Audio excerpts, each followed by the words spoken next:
All right, I think we're about ready to take this integration to the next stage, which is we're going to move from finding areas to finding volumes. So this is section 6.3.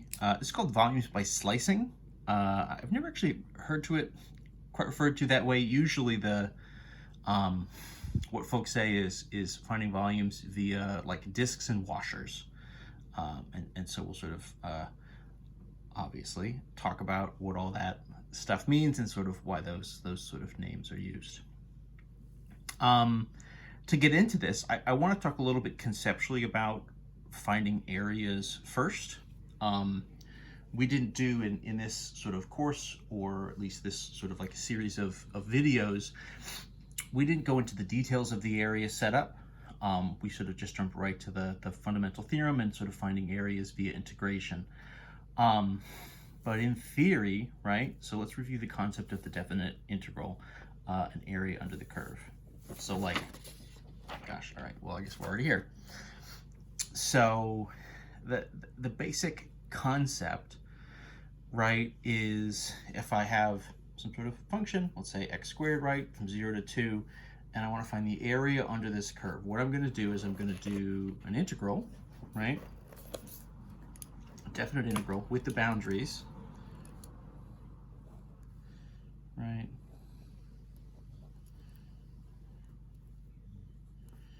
from 0 to 2 of x squared dx, right? That's going to get me the area. And so what I want to do is let's key in on what we're putting in to this integral and what those kind of values would tell us, and some of this sort of other stuff. So let's break it down. So we're talking over the integral, right? So this is from 0 to 2. So this is right from kind of x equals 0 to x equals 2, right? So that's essentially kind of the width of the region that we're dealing with. What we're sort of putting in here is x squared, right? You know, the x squared is a function. If I put values into x squared, what I get out of just x squared as a function, the original f of x, what I'm getting out are height values, right? So these are sort of height values. This is the integral, right, from 0 to 2 of all the different height values, again, right, sort of with respect to x. So at any kind of given point, at any kind of generic point, you know, what you're getting out of this is like a height, right? So, you know, if x is 1, 1 squared is 1, right? If x is 2, 2 squared is 4. If x is 1/2, 1/2 squared is 1/4, and so on and so forth, right? You're getting all those height values. And so conceptually, the way this kind of all connects and the way it sort of comes up, right, is via this idea of sort of, you know, Riemann sums, and these sort of area approximations. I believe this is all stuff that you guys hopefully talked about with Dave in the last class, which is why we didn't really go into details here. But the basics of it, right, is that you're sort of doing an approximation, and you're sort of getting skinnier and skinnier and skinnier rectangles, right, that sort of go up to the height of the function, and you add up all of the areas of those rectangles. And essentially what happens is the skinnier you make the rectangles, right, the better an approximation you get of the area under the curve. You know, the idea is that you're sort of adding up some number of rectangles, right, that go from the base up to the top. And it's not perfect because, of course, this is a smooth curve, and if I start putting rectangles on here, there's going to be a little bit of underlap and overlap depending on kind of how we set them up and how we define them, right? All of that stuff is going to happen. And in theory, what happens here is you sort of do that and take it to sort of an infinite level so that the rectangles get skinnier and skinnier and skinnier. You sort of take the limit as the number of rectangles goes to infinity, and they get squished closer and closer and closer together, and they get skinnier and skinnier. And effectively what you end up doing, the way I kind of like to think of this conceptually is, you know, by the time you do the integral here, I like to think of it that what you're doing is you're adding up all of the individual height values. You're literally taking the height at each individual x value and sort of filling in the whole space, the whole two-dimensional space, by sort of adding up individually all of these heights, right? Now this is of course impossible, right? If I just take, you know, one value and just sort of, you know, a one-dimensional line, it doesn't have a width, so it doesn't have an area, which means you would be adding up a bunch of zeros and that wouldn't be anything. This is why we need the limit and this sort of concept there to sort of make all this come together.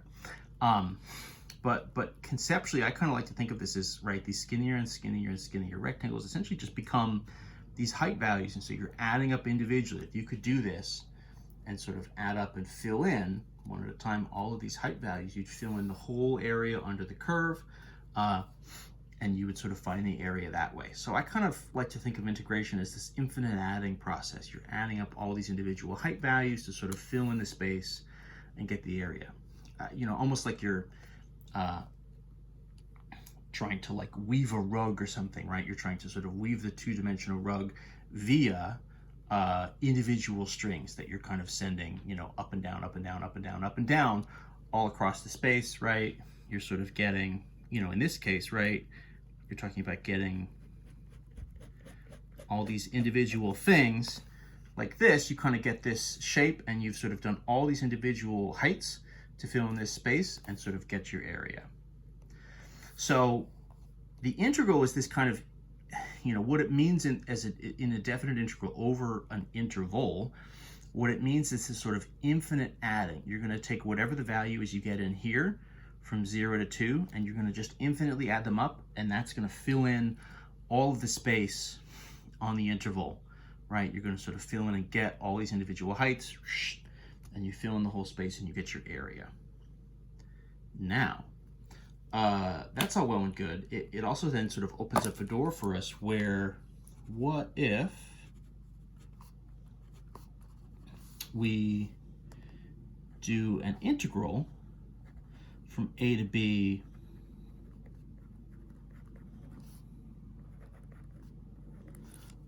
of an area value rather than just a height value, right? So the concept here is if I sort of, you know, add up all of these one-dimensional heights, what I would get essentially from a function, right, that I'm graphing. I'm sort of individually getting all the different heights here.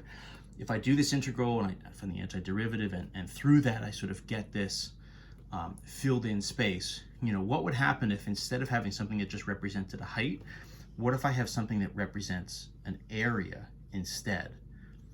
So what happens there is you're going to add up, right, an infinite number of areas and sort of fill in now, instead of going from a one-dimensional measure and sort of getting a 2D space, what's going to happen is, right, if now I'm sort of adding up a bunch of areas, instead what starts to happen, this is sort of a weird caterpillar kind of shape that I've drawn, but if what I've done is sort of added up a bunch of areas instead, what I start to fill out is not just another area, but I move from 2 dimensions to 3 dimensions. What I start to get now is a volume, right? And so the concept here is if I can find a way to kind of represent in a meaningful way areas via a function, especially, you know, areas in a kind of individual kind of point by point way, then I can add them all up and sort of put them in the integral to kind of add them up, and then all of them added together are going to get me a volume. Now there are some kind of limitations here in terms of how we conceptualize this. So let's take f of x equals x squared, and so the way we're going to do this is let's take something like x squared and let's rotate it around the x-axis, right? So let's try to draw a picture of this, and let's try to see what we mean.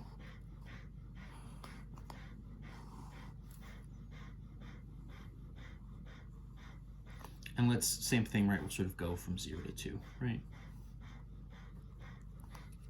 So here's x squared. So what I want to do is I want to take this, and the concept is to take it and rotate it like it's on a rotisserie, right? Like a chicken in the grocery store, spinning in the rotisserie. So I want to take this and I want to rotate it. And so what's going to happen is I have this sort of swept out area, right? I have this kind of a fin. And as I rotate it around, what I'm going to end up with is, right, at each of these points, what I'm going to get, I'm kind of just taking a little cross sample here, right? As I get these sort of smaller and smaller circles, essentially, right? What would be discs. And what I end up with is sort of a horn shape, right? It's kind of a sideways pyramid or something. It's almost like a you know, a horn like you like an old-timey hearing aid, right? That you would kind of put up to your ear, one of these like cones that you would sort of put up, right? You're getting a shape that kind of looks like this, right? So it's kind of three-dimensional. Get a little like shading on here or something, right? And it's built out of x squared that's just sort of been rotated around. And the way that I'm kind of getting this picture, the way that I like to think of it, right? You kind of end up with a shape that looks like this, but individually, kind of point by point, what you're getting are individual slices, right? And what each of those slices looks like is a disc, aka a circle. So what's happening here, right? If you take this and if you think of you know what our final shape is, you know, if you take that and then you ran it back through like a deli slicer or something, right? You know, you put it in a deli slicer, you slice it up. You've been to the deli, you have a big kind of hunk of meat, hunk of ham or turkey or whatever, right? A big loaf. They put it through the slicer and you get out of it, right? These little very skinny, right? Circular kind of slices of meat. This is essentially the same concept. I'm not trying to say that you're doing calculus every time you go to the deli, but I'm also not saying that. Why not? Calculus at the deli calculus. That works. So the idea is that you're sort of getting this picture of all these sort of volumes that get sliced down kind of to 2 dimensions. Now, obviously, a slice of meat is still 3 dimensions. It just is very thin.